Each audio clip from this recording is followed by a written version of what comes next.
Great decision to join in the trenches with Dave Lapham, brought to you by First Star Logistics, coming to you from outstanding new studios and building, because Chris Sims is our guest. And I know you've probably had the opportunity to listen to and watch Chris Sims before. And this guy gets it. I mean, he is a football aficionado. His entire life has been the game of football. He has something to say and says it very well. And we talked to Chris Sims about Joe Burrow and his recovery. We also talked about OTAs, mini camps, that sort of thing. We talked about the draft. We talked about the schedule. We covered a lot of ground. Chris Sims, can't throw him any curveballs. He's ready for all of it. Chris Sims will definitely give you some pearls of wisdom. Enjoy.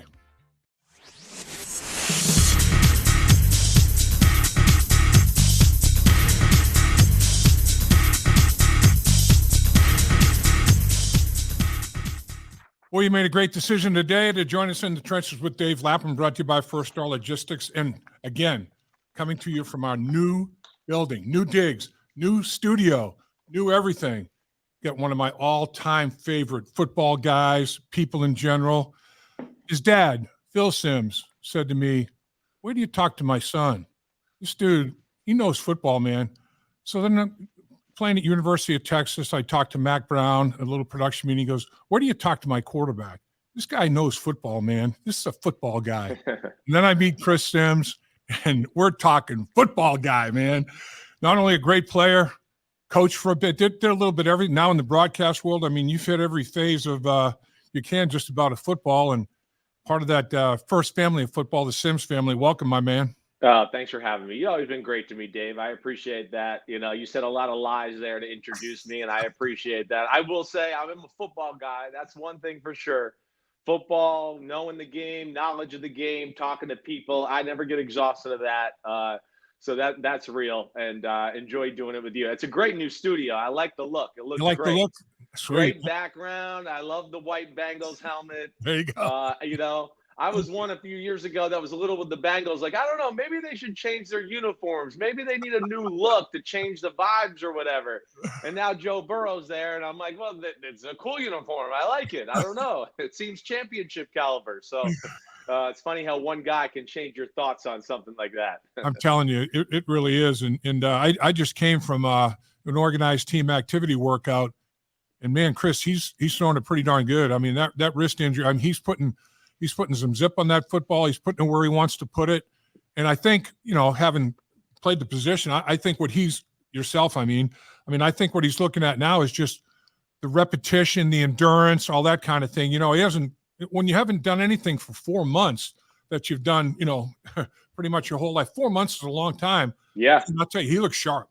Yeah, listen, you know, like you said, I don't care what you are, who you are, whatever. You don't do anything for 4 or 5 months. You know, it's not always easy to just get back doing it at 100% and feeling that same way. But you know Joe, I know Joe. He's obsessive compulsive in a good way. Yep. And he's always looking for ways to be more efficient, throw the ball better ways to train, whatever. I've had a lot of conversations about him. You know, he's the perfect example of guy you talk about where, hey, it's not perfect when he came out of college throwing the football, but he's a natural thrower. And if he'll work at it and maybe correct one or two things mechanically, he can change. And you know, as he's told me, his arm is much stronger now than it was when he got into the NFL. There's no doubt about that. He's got one issue in his career because he's almost the perfect quarterback. And that's just availability. And that's what we're all hoping for him this year, is that he could find that right formula and get a little lucky to where something crazy doesn't happen to him in training camp, and he can play that full season and have a great off season leading into a season. Because I feel like every year of his career is battle through the first 5 or 6 weeks, whether it's injury, bad protection, whatever, and then he figures it out. And at the end of the year, we're going, is he the best quarterback in football? He might be. I hope he can hit it, you know, full steam ahead this year. Yeah, boy, he really worked so hard, not only rehabbing the wrist, but working out in general. I mean, he put on about a good 10 or 15 pounds of muscle mass, man. He's looking stoked. There's no question. I think it's the way to go. I think it's the way to go. When I was doing Pro Football Talk with Florio, and the first time we got to see Joe on the first phase of OTAs or workouts or whatever, That was the first thing I said. I said, man, he looks bigger.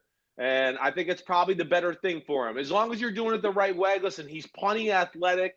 He can move well. I don't think he's putting on bad weight. I know Yep. what kind of guy he is. He's doing Yep. it the right way. And he'll still be as mobile as he needs to be. And the big thing is maybe this extra weight just gives him a little armor when, you got big Ravens and Steelers guys hitting you all the time. So I know, you're a quarterback guru and you're a draft aficionado. You're a little bit of everything, my man. What did you think of the Bengals draft in its entirety? They had 10 picks.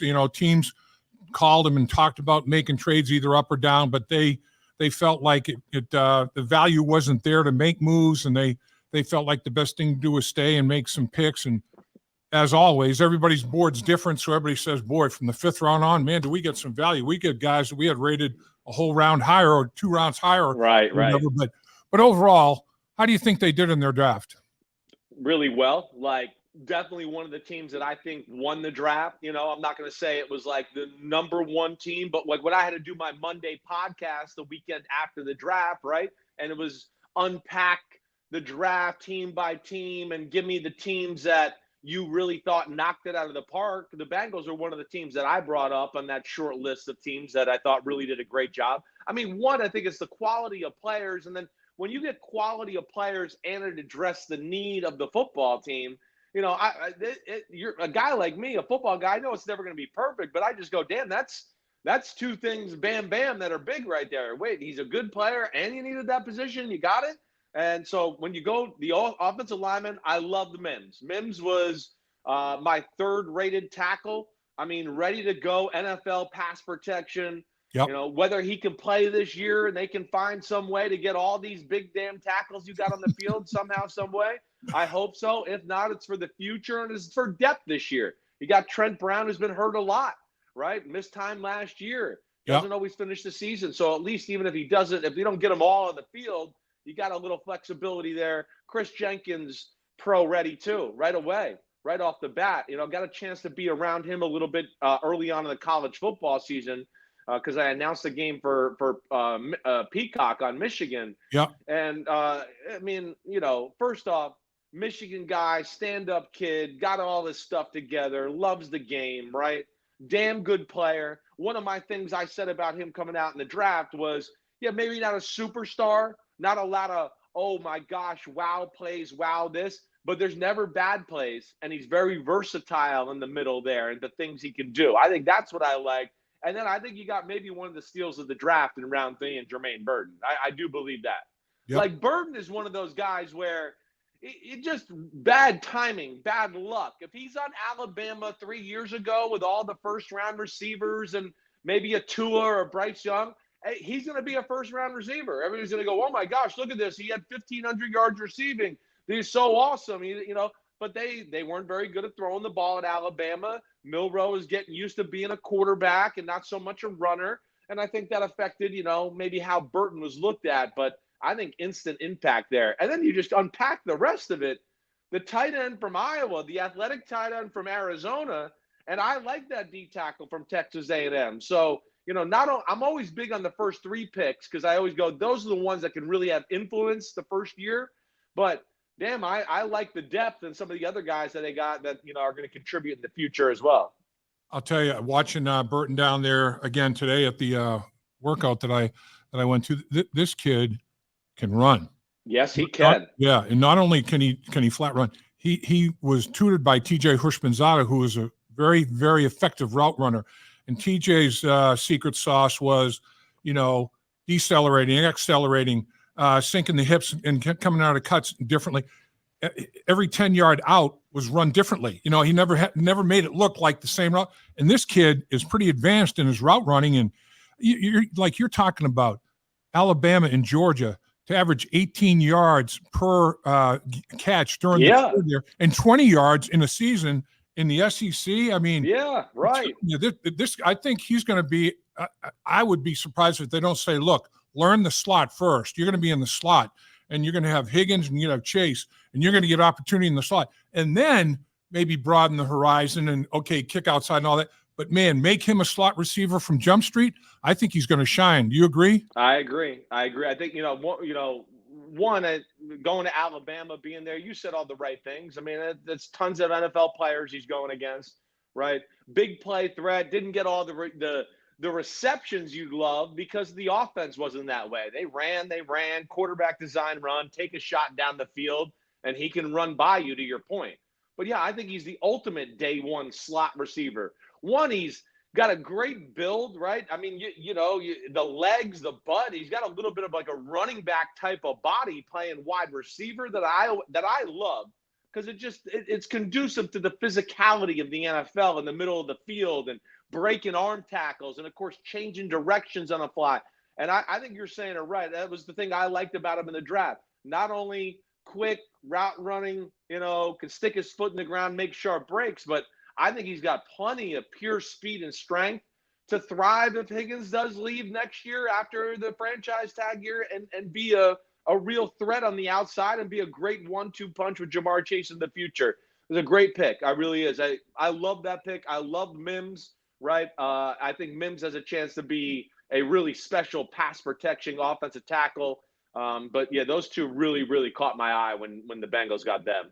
And the thing that I've heard the coaches talk about already is Burton and Mims. Both of them have a mind that absorbs concepts in football very, very quickly. They've got good football IQ. They're not only intelligent, raw intelligence, but they got the football intelligence. And in Burton, they say he's really, really sharp, picking things up like that. And I think you made a great point. I remember you said the same thing about Jamar Chase. Look at the lower body in this guy. He's like a running back, man. And look how people fall off him, just like you make the point there. And I just think, man, they're going to have a quality room in that wide receiver position again. Definitely. You couple that with what you got at the tight end position, right? Hopefully the O-line can hit the ground, playing a little better quality early on in the season. I'm excited about the running back you got there and Brown and what he showed last year. Again, I know there's no, Tyler Boyd and all that, but in some ways I look at it with the rookie and go, I don't know, with Brown at running back and our man Burton here at wide receiver, I'm not sure the Bengals offense might be more explosive and more scary with this group as far as big plays are concerned. And that's no disrespect to Joe Mixon, who I think the world of and think is a hell of a player. But I don't think Joe Mixon's at the point of his career where he can catch a screen and go 70 yards for a touchdown. And Chase Brown can. And that excites me in that offense when especially you got a quarterback and a system and receivers that Joe Burrow can throw the ball down the field to. I agree with you about Eric All, the tight end they took with the 115th pick, the fourth round pick. I mean, the kid, he's right now he's recovering from that knee operation he had. So he's on the side in the rehab part of it, but he's looking pretty good. I mean, he's doing a lot of things at a pretty high level. But, man, I look at his lower trunk. I look at his legs. I look at his hind quarter. Man, he's put together now. And I'm not saying he's got some upper body stuff, but, man, he's put together where you want to be put together in the NFL for a tight end. I mean, I'm impressed with this kid physically. Tight end, I don't think if he has the injury, he's drafted much higher in the draft. And if there was a short list of guys where I said mid-round picks or whatever that could surprise or jump out to the NFL world in the first 2 years because of the athleticism he has, it'd be this guy to go, you want a fifth or sixth rounder that you think might pop off the screen here in the next 2 years and go, where the hell did this guy come from? Eric All would be on that list of guys I'd throw out there in that type of combo. And they had him. The Bengals had him as a 3A, a high third round draft pick. So right. I mean, they felt like there was tremendous value when and they took a tight end, like you said. They take a couple of defensive tackles, Chris Jenkins and McKinley Jackson, one in the second round and one with the second, third round pick that they had. Both of these guys, you talked about Jenkins, a captain at Michigan. I mean, he's the cream of the cream, Definitely, right. At Michigan. McKinley Jackson, two-time captain at Texas A&M. And, a 330-pound guy, that has got some athleticism. He can kind of get small when he needs to. Exactly. And do some things. So, I mean, what do you think about that tandem shoring up an area where they need to address after DJ Reader went to Detroit? Yeah. I mean, you knew that was going to be an issue. Reader, as good as he is, right? You got some young guys. And so, I mean, some play. You got Carter, right? BJ Hill. that are still on the inside who I think are damn good football players. But Jenkins, like we said, is day one ready. And really, again, I mean, so was McKinley. You kind of said it a minute ago. I mean, SEC guys are always ready, especially in the interior part of the line. I mean, the SEC and the Big Ten, I feel like they're the only two conferences that play football the way you and I know to play football or grew up playing football. So that's what I love about that. McKinley, I mean, 326, 330, whatever he is. Yeah, he's pretty stout and can hold his ground. But like you said, he's athletic. He can shoot gaps. He can create a little chaos, right? So I think with the group they got there, they got a chance to, give you different looks, different alignments, situational football. They got a little versatility there. I think that's what's exciting about the group they got there, let alone, between Carter and these two guys we're talking about right here in the draft. You got young guys that you don't got to worry about anything there at that position for a few years. You made mention of the fact that Burton working against guys in the SEC in practice that's a fact. I mean, that's getting pushed at a high level in practice, and that's one of the things that the Bengals organizationally liked about Mims. He only played 8 games, but they looked at the tapes of him at practice, and the years he was there, they had 5 guys in their defensive line that were first-round draft picks. Right. And he's working against these guys every day in practice and holding his own, more than holding his own. So they look at that and some of these other guys from the SEC you're talking about in the Big Ten, and it's like, boy, I tell you what, we got some football players here. Jalen Carter, Jordan Davis, Nolan Smith, Trayvon Walker. I mean, damn, Jermaine Johnson, who went to Florida State, he was there at Georgia before he transferred. You said it a few minutes ago. I mean, look, I don't doubt those things. I know when you're in Alabama with Saban or Georgia with Kirby Smart, I mean, yeah, they're not running a band camp there. They're not learning how to play the flute. It's football. Yeah. They're on you all the time, and it's as close. And I think you throw Michigan in that mix there. It's as close as you get to NFL football and the way practices are run, the competition, the attention to detail, the physicality, all of that. I think those 3 teams probably stand above the rest in that department. And yeah, you're getting something. They're like when I was playing, right, in those days, everybody, of course, like Nick Saban guys, but the other guy was Urban Meyer, right? Because Urban Meyer, the Florida kids were going to be tough. Belichick used to love him. He knew he could yell at them in practice and they'd be okay and they were going to work and do all that. And the other one was Greg Schiano at Rutgers. Coaches loved the Rutgers kids because Schiano, being an old school Jersey guy, got coached by a guy that got coached by Vince Lombardi, who went to my high school. Yeah, those kids they're ready for a little bit of, a few bumps in the road, the coach yelling at them, having to deal with a little adversity and turmoil, and that usually translates to good things in the NFL. Alabama, Saban, Michigan, Harbaugh. Both guys have NFL head coaching experience. Harbaugh's back in the NFL now. I mean, your point is so well taken. I mean, those kids, it won't be like, whoa. They won't be taken aback. They won't be stunned. They won't be wide-eyed. They'll be like, this is another day at the office. No yes, that's right. So a lot later in the draft, in the 7th round, or in 6th round, they get this Eric Johnson kid, and I'm looking at him, and he's got some size out of Ole Miss, and he ran a 4.63 and a 38-inch vertical jump. I mean, this kid, he's got some raw athleticism. I think the only thing with him, as you watch him and his get-off, he's a little measured. It's like, I don't want to screw this up. It's almost like coaches got on him so badly about, look, make sure you hit this gap response. Make sure you take care of your responsibility. Do your job. Don't improvise. And I think that athleticism maybe he got, put in a box a little bit. And I think now he has to unleash it some. But I think, man, with that kind of athletic ability, this kid could turn out to be a decent prospect. I don't doubt that. They're the kind of kid you take chances on later on in the draft because you go, wait, the play's not perfect. I want more. I wish there was a little more intensity. He'd lay it on the line a little bit more, physicality, whatever else. But you go, wait, we got a defensive coach who knows how to talk to guys in Lou Anarumo and kind of get that stuff out of them, and put the old hot poker next to their butt a little bit, like every player needs in their career at some point. And that's what I like about that. That's what to me, the end of the end of the draft is, wait, let's find some guys here that we think have some real tangible physical tools that maybe can turn into something. And I think that's what you got here. And I think you're kind of saying it the right way. It's a guy that maybe he's handcuffed or just doesn't quite know what he is or what he can be and doesn't show that confidence there. But you see little glimmers of it here and there to go, whoa, that move, oh, that's explosive. And of course, had a great combine to go along with it that opened up eyes. So, yeah, I mean, again, not a guy you expect to contribute maybe this year, but a guy that they go, next year in free agency, we go, oh man, the Bengals lost some defensive ends, and they who's going to step up, and we go, oh man, well they know they got this guy coming up the ranks. That's maybe why they let somebody go. We'll see where it goes, but he's certainly the type of guy I would take a shot on late in the draft. You made a great point, Chris, as you do, multiple times. Just about everything you say is a great point. But I mean, last year, 8 picks, all 8 made the team, all 8 had a role, and in some cases they expanded the role.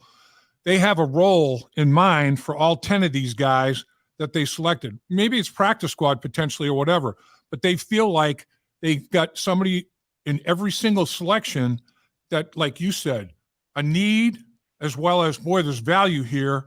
And that let's develop that. Let's work with that. Wouldn't shock me if almost all 10 of them, if not all 10, rostered somehow. And I'm talking about practice squad as well. Right. Hey, there's a reason the Bengals are who they are right now. And I think Mr. Brown has a very good eye for talent. I do think that. And then I think when you got a guy like Zach Taylor, right, and Lou Anarumo kind of manning down the offense and the defense both there, things are well thought out. I mean, they know what they want to do on both sides of the ball. They know the type of player that fits into their scheme and how they can make it work. And they're realistic, too, about expectations. I think that's the important thing.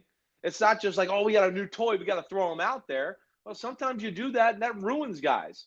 You got to find a way, like you just talked about with the Cedric Johnson, where, hey, we got to build him back up. Let's just find one thing he's good at first. Give him a little confidence so he can feel good walking on the field. And then we'll give him a next thing. And then go, hey, look, here's 2 things you're amazing at. Let's be awesome at 3. But that's what the good organizations do. They draft, they develop, and then from time to time, you can't always fill in all the holes. You spend a little money in free agency and fill in the holes that way. The draft isn't sexy necessarily for the Bengals. It's like, like one of these sexy drafts, but they take an offensive lineman in the first round with their first pick. They take another offensive lineman, Matt Lee, 51 college starts at Miami, Florida. Yeah. Nasty center. Finish. Yeah. Right. May not be the biggest guy in the world, but he finishes, man. Right. And he's got an anchor, even though it's a low, smaller anchor, he does have an anchor, and he's athletic. So they take the 2 linemen on offense, beginning and end. They take the 2 defensive linemen we talk about in the second and second pick in the 3rd round. And then they address, skill positions in the middle. I tell you, I just thought it was a pretty darn effective draft. And I thought, too, I don't know about you, Chris, but a lot of people that I talk to, it's like, oh, this year's draft that just took place, from pick 70 to maybe pick 150, there's not a huge swing, man. There's a lot of talent in those picks from 70 to 150, and I think that's where the Bengals made a little bit of hay with some good picks. You're right. There was different phases to this draft, and through there was a lot of players to be had. Well, what we saw in the first round is basically most of the NFL thought there was like 22 first-round picks. That's really what it was. And there was a drop-off there. That's why we saw action, because teams were like, whoa, after this right here at this position, it falls off a cliff here for a while. It's not the same caliber of type of football player. But, yeah, found the mix, I think, of need, talent, right, well thought out for the future, right? It's all of it. The offensive line's for the future. The receiver, you think of him with even the tight end position, right? It's kind of a position that's kind of still being figured out there, for lack of a better way to say it, in Cincinnati. I know you re-signed Sample, you got Gesicki back and all that, but how long is that future there? And now maybe you got some guys coming up the ranks that can be good tight ends for Joe Burrow for a long time when it comes their turn. What do you think about the quarterback they got in college free agency, Rocky Lombardi? Yeah, I don't know a lot about him. Okay. So I can't speak to him a whole lot. Like, with the draft, like quarterbacks especially, because I can spend too much time on them, and especially the top ones, because I 15, I think I watched 15, 18 of them total. He would have been one of the few guys right off that I haven't watched, and he's one of the guys I have written down where at some point in the summer, I got to sit down and watch him before preseason starts because I know I'm going to have to talk about some of these guys that were a little off the radar or farther down the draft than maybe I was willing to go. All right, so let's we've hit the draft pretty well. Let's talk about the schedule. I don't know. I'm sure you've got a. Oh yeah, I got some things to say about the schedule for sure. Cool. I know you probably get hammered about all 32 schedules, but what do you think about the Bengals schedule? Well, the Bengals were one of the teams. The schedule comes out that night, and I'm big in first off. Let's just look at the start of the schedule, right? You don't know where teams are going to be late in November, December, and all that. There's some where you can look at it and go, listen, even if this team's bad, that's going to be a tough game on the road. I don't care, right? Like Baltimore in the middle of December, I don't care if they got a few injuries and they're not what you think. It's still going to be tough to go in there. So there's some things you can glean from that. But I'm big to the start of the season. I am. And Bengals, I go through each team and I see, when it comes out the night of the schedule. And of course, I'm going in alphabetical order. And I come on Cincinnati and I go, okay. I mean, listen, I know week 2 in Kansas City ain't going to be easy, but as we know, if there's one team in football that's not scared of Kansas City, it's the Cincinnati Bengals. But the first thing I looked at, I went, wow, the Bengals, out of the first 4 opponents, they're definitely better than 3 of them. There's no doubt about that, right? They could be sitting there 3-1. I found it to be favorable early on to at least be in a good position to go into Baltimore. What was that? Week 5, you got Baltimore at home, right? And we know that'll be a battle. But I mean, I'd be lying to you if I'd be sitting there going, I'd be shocked if they're not 3-1 right there at that moment. And of course, that's always a good way to start your September and, put a few wins in the bank there because we know the season will get hard and throw a few curveballs at you. So the first 4 games, like you talk about, the only team that does not have a new head coach is Kansas City. Right. New England, new head coach. Washington, Carolina. Is that overrated, or do you think that's a factor to face new head coaches early in the season, not give them time to get everything implemented to their liking? There's a little bit of both there because the other thing too is it's a new coach. Well, I don't know what his spin on the team is going to be. What are they going to do? How are they going to approach, schematically? Right. So where that can scare you a little bit. But, with those teams right there, it's not only new coaches, it's rosters that I go, they need a lot of help too. So these coaches better be damn good if they think they're going to make this team that damn good in week 2 or 3 or whatever else, right? And I just don't see that with this. There's sometimes where you look at it and go, ooh, this team's kind of good. And now they got a new coach, and he's going to add a little fire and pizzazz to the team, and they're going to take advantage of that momentum. These are more like true rebuilds, we tore it down and we're trying to figure it out. I mean, New England, it's maybe one of the least impressive rosters in football. Washington, I mean, they traded away all their DNs last year. New coach, new quarterback, all of that. So, again, maybe the schematics are a little scary, but they're all guys that have been in football. So it's not like Lou Anarumo is not going to have, Dave Canales' file, right? He's been coaching offensive football in Tampa last year, whatever else, right? Cliff Kingsbury in Washington is the OC. I'm sure there's a file there. So I don't think anything's going to catch him by surprise. So I thought that start of the schedule was damn good. And I think the other thing that I looked at that, I always look at gauntlets, right? Just like little areas of I go, wow, that is some stretch of, games, not only the team, but on the road, the logistics, short weeks, whatever else there. I didn't see one that really was glaring. That would be the other thing. And again, I know Baltimore week 5, Giants week 6, Browns week 7, Eagles week 8. That would probably be those 3 out of those 4 there. That would probably be the gauntlet I would look at there. But you get the Eagles and the Ravens at home in that one there too. So that's where it takes a little bit of the edge off of that conversation. I thought when I looked at it, Chris, as a former player, it's like, all right, well, how many national games? Yeah. Where's the bye? Things Right. like that. Right. So they've got they've got their share of nationally televised games, 5 in prime time and another 2 at 4:25. The second game of the piggyback. So almost half their schedule is in a little bit bit challenging or not your typical 1:00 on Sunday kick.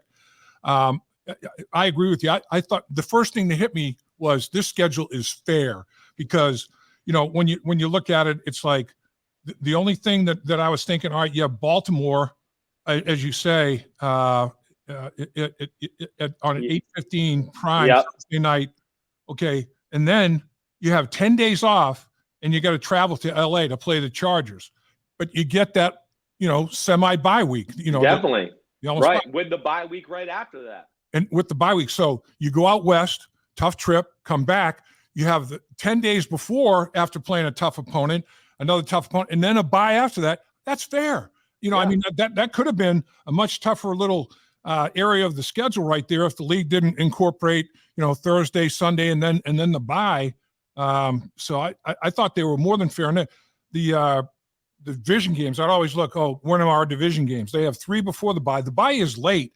The bye is the second latest in franchise history, week 12. But they've got 3 division games before the bye, 3 division games in the final 6 weeks after the bye. The rubber's going to meet the road there a little bit when you've got Thursday night Cleveland. It is at home. Right. And then you got Denver at home. Then you go on the road to play at Pittsburgh. 2 of the last 3 are division games. 3 of the last 6 are division games. You have Dallas away on a Monday night football game.